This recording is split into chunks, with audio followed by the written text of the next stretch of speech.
Good afternoon. My name is Gina Avery. Welcome to the fifth and final C.R. Gibbs lecture from our 2024 Juneteenth The Truth Lecture Series. Today, we will discuss why we celebrate Juneteenth, National Independence Day in the United States of America.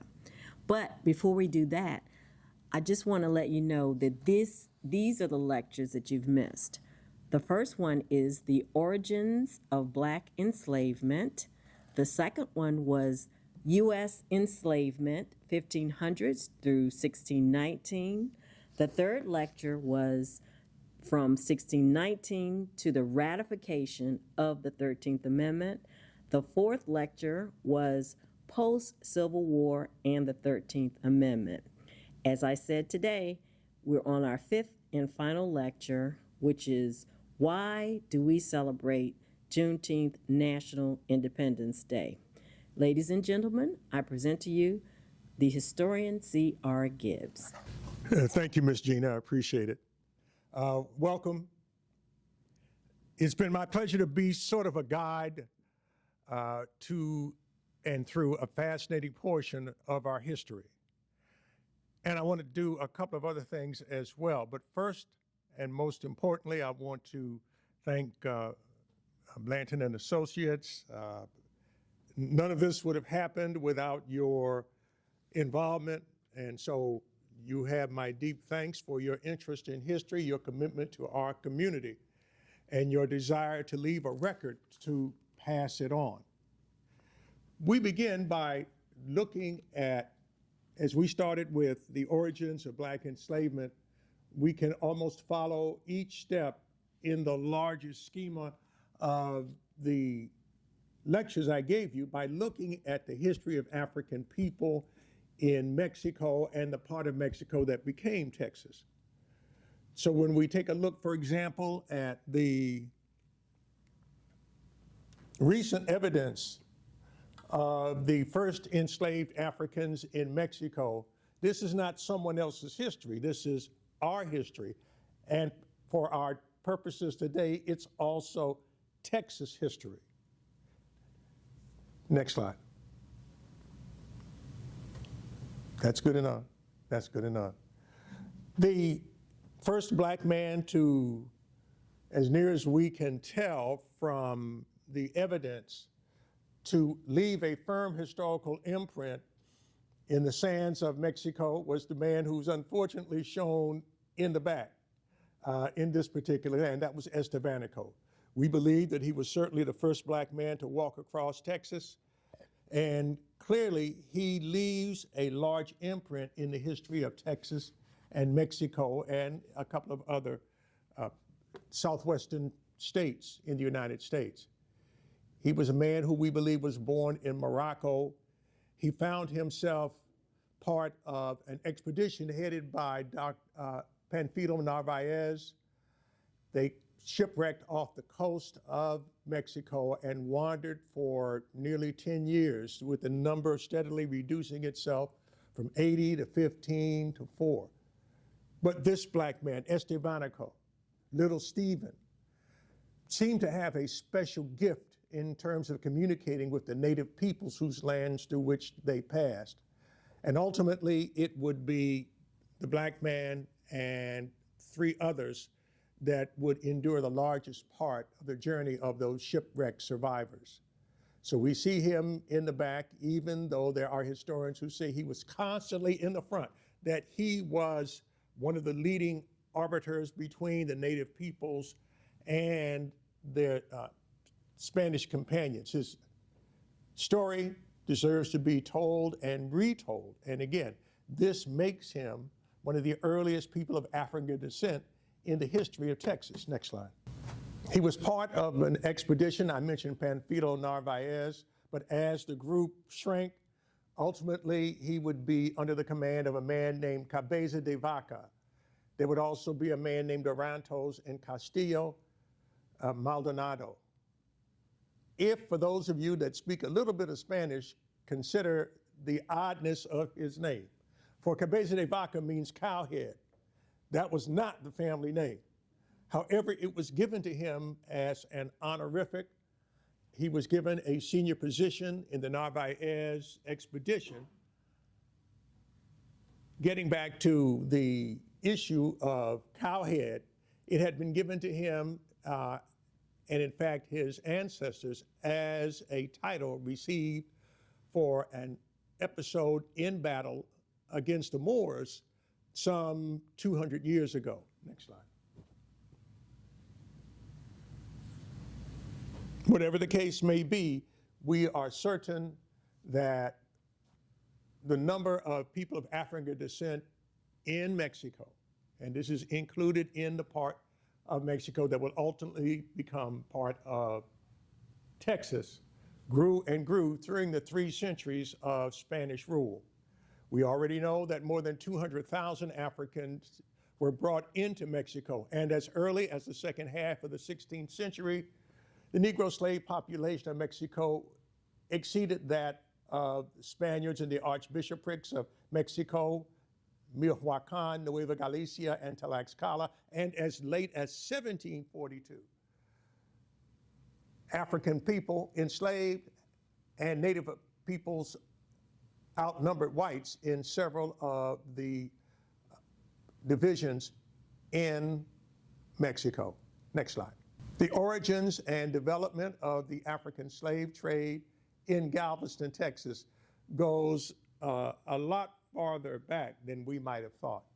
And so the things that I'm going to discuss with you that may be surprising because they have not yet become part of the Juneteenth corpus, this is one of them. The African slave trade in Texas formed part of the Atlantic slave trade that began in the 16th century and flourished during the 17th and 18th centuries. Because the Texas portion of the trade lasted less than 50 years ago, Texas did not experience, this is now, we've gone from the country of Mexico to the part of Mexico that has now become Texas. And because the Texas portion of the trade lasted less than 50 years, Texas did not experience a large nor profound influx of African people until later in the 1800s. And by that I mean there was a growth from the census, for example, of 1850 to 1860, and then Texas received even more enslaved black folk as other slaveholders ran their black folk away from the advancing Union troops. We also know that part of this black population was a result of the first 2 decades of the 19th century, when pirates, privateers, revolutionaries, and other people began to settle in and around the port of Galveston. Next slide. One of the earliest names connected to Texas would be that of the Austins. And the Austins, considered the founders of Texas, often had black folk in their colonies, what they called colonies. And this is one case that shows a group of settlers that had more than 400 enslaved black folk. This is why I guess the powers that be wanted me to see, my wife and I, some scenes from a movie just this very day called The First Texan, a 1956 film with Joel McCrea, which had absolutely no black folk in it. Next slide. It's a reminder, brothers and sisters, that we have to tell this story. We cannot rely upon other folk to do it. The slaveholders had big plans. I've talked in our other previous lectures about cotton, but that wasn't the only thing. The sugar was another one. And listen to this heartbeat lecture. The sugar lands of Texas are estimated roughly to embrace an area of more than 7 million acres, sufficient should their capacities ever be developed to supply 3 times the whole amount now consumed in the United States. It is not probable that 1/10 part will be put to use, but should the present import duty be maintained and Cuba with her irresistible tropical advantages remained under foreign domination, a steady development of production will probably go on. The best lands are quite equal to those of Louisiana, where the capital required for new establishments is far less than their lands bearing 1/8 the price, no levees, drains, or canals being required. So the principal sugar-growing counties are Brazoria and Matagorda upon the coast, which as long ago as 1850 indicated their capacities by sending to market over 5,000 hogheads. Within their limits are some of the richest soils in the world. One canebrake, the best indication, extends over a strip 75 miles in length along the Caney, a little coast stream. They also had their eyes on central Texas, where in fact they may have been able in their fevered minds to grow both cotton and sugar. Next slide. But they failed to take into account what many people hoped at the time in the 19th century would be the natural progress humanity from enslavement to freedom. And so it was that in 1829, Mexico abolished slavery, which was not in the smallest minds of the Americans that had founded Texas. Next slide. This would be another cause of friction between the Mexican government and Texas. And it's interesting, take for a moment the first paragraph that I have highlighted here on the issue of slave insurrections in Texas. Well, our slaves are the happiest 3 millions of human beings on whom the sun shines, declared a pamphlet circulated in 10,000 copies by the Committee on Slaves and Slavery of the Texas House of Representatives in 1857. Happiest 3 millions. Next slide. We know who they talked to and we know who they didn't talk to. Also, time after time, there were those stories, which again, brothers and sisters, are still debated in Texas, among Texas historians today. It's just whether black folk fought for their freedom, whether they sabotaged, whether they set fires, and what have you. Well, I can do scarcely better than share this particular document with you, which I never had before in our previous presentations.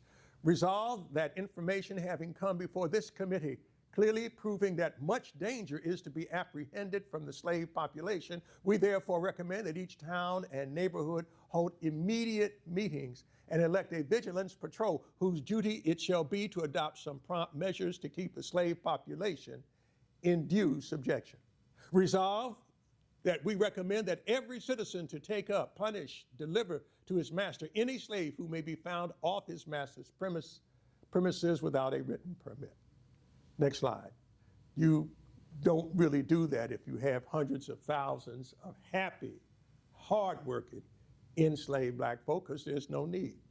But perhaps part of the problem is the status of myth to which the story of Texas, or at least the story of white Texas, has been lifted.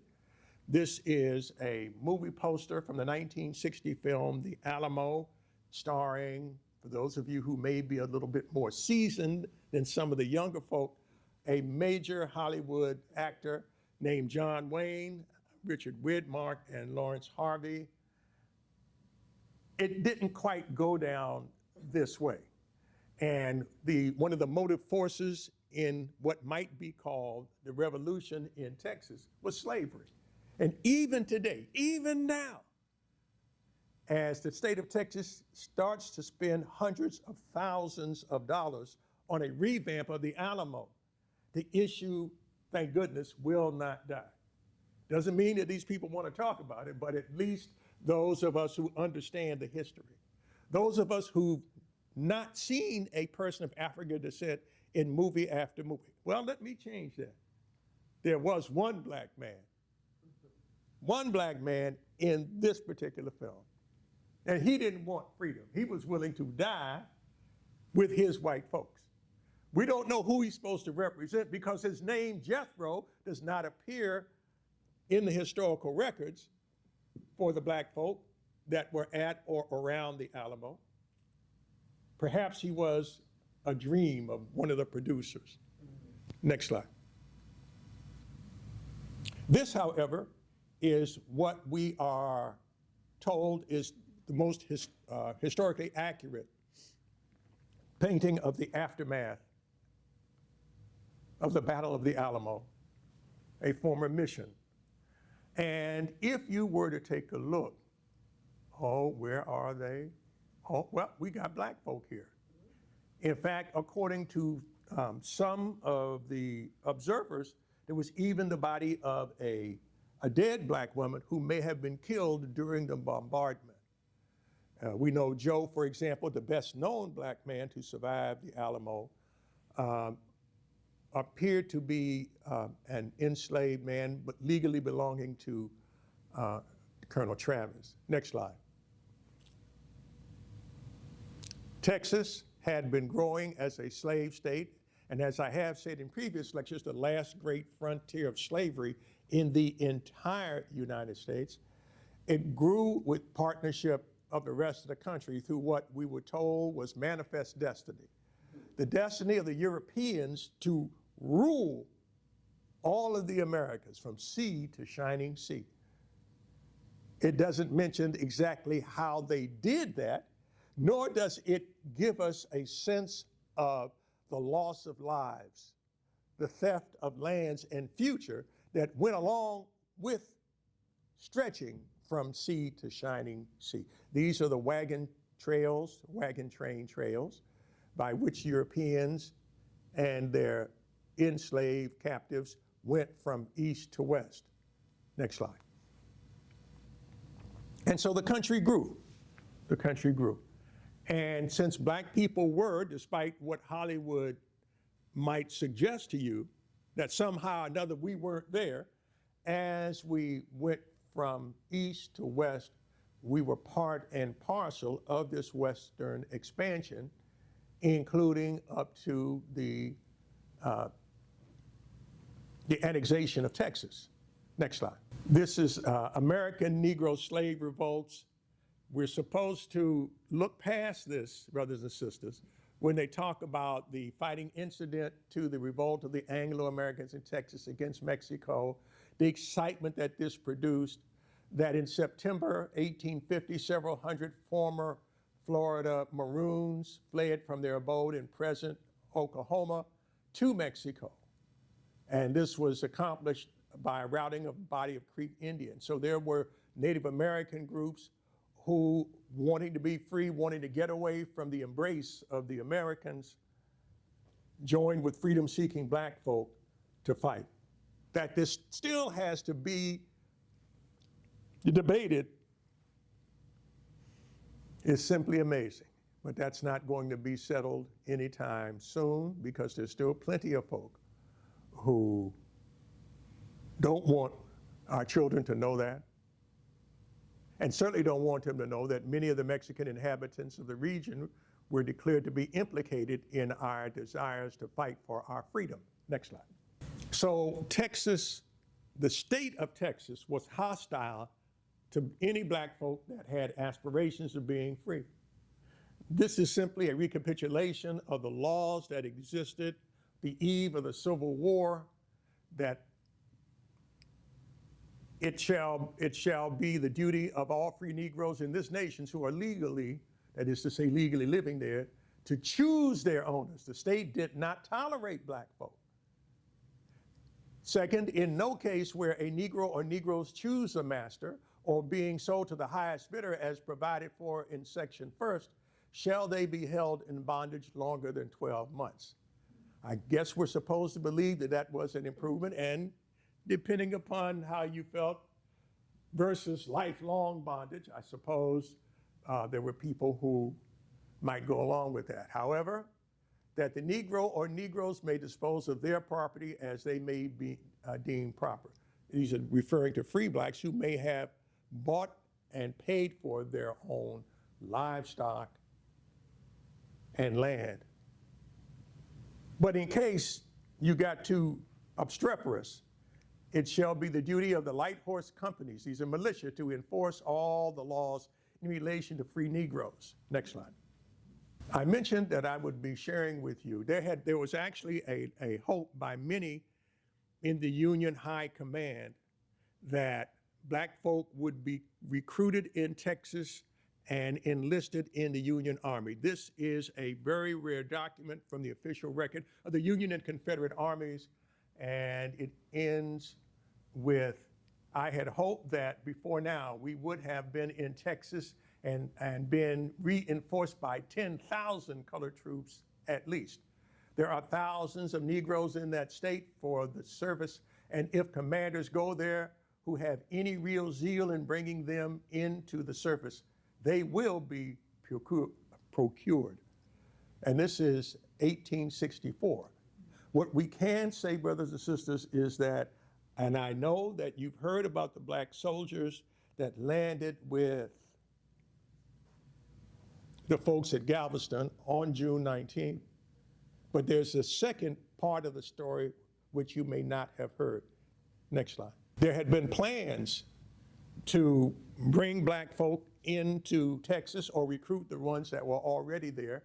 Old Sam Houston, some people say the father of Texas, says Lincoln offered him money, a fat office, and 70,000 troops if he would remain true to the Union. Poor old San Jacinto has at last become demented. No, he just wanted peace. He was out of that,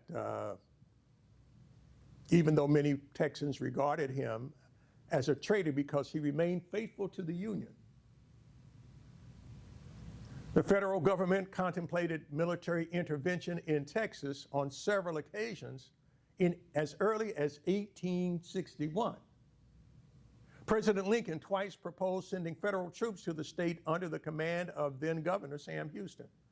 Tempted to accept Lincoln's second offer made in mid-March, Houston, after consulting with Unionist leaders, decided against it. But he added that if he had been 20 years younger, he would have accepted the position. Houston, following his ouster as governor, declined a third offer of federal assistance from General Winfield Scott, commanding general of the U.S. Army. This did not mean that there were not black soldiers in Texas before Juneteenth. On a desolate strip of land at the very extreme eastern tip of the state, almost kissing the Mexican border, was a sand-blown spit called Brazos Santiago. And as early as February of 1864, there were regiments of black soldiers and one regiment of white soldiers at Brazos Santiago. The problem was that Brazos Santiago was about 400 miles away from Galveston. We believe that there probably were more black folk who knew about these soldiers, one regiment of whom participated in the Battle of Palmito Ranch, one of the last battles of the Civil War. So if you get a chance, black soldiers did not first arrive in Texas at Juneteenth, but indeed before at, again, a place called Brazos Santiago. Next slide. What then does Juneteenth mean to us? What Juneteenth means first is that the abolition of enslavement in the largest state in the United States is a significant historical event deserving of being honored. Point one.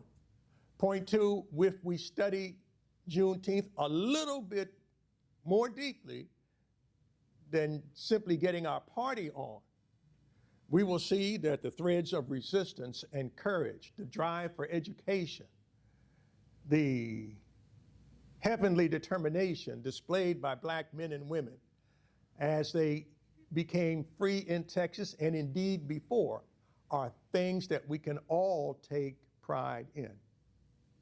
And so this is why the elders did exactly what this said. The best way to observe Juneteenth, the best way to celebrate it, is with activism.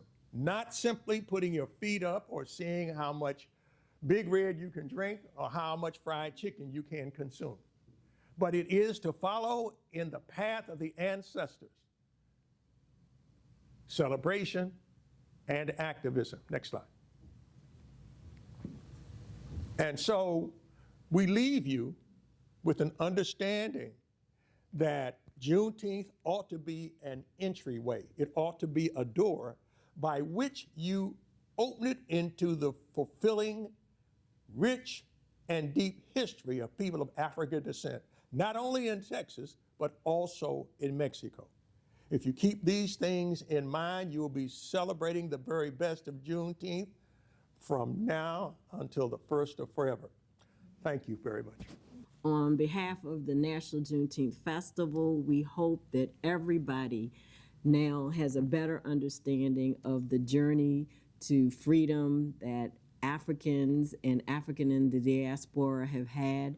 And we hope that this will continue to be the impetus for more learning, more research, more getting together with people to actually create in the minds of our children their history, because the bottom line is that we, the people, are responsible for leaving our legacy for our children. So thank you so much, and we look forward to more discussions in years to come. Thank you.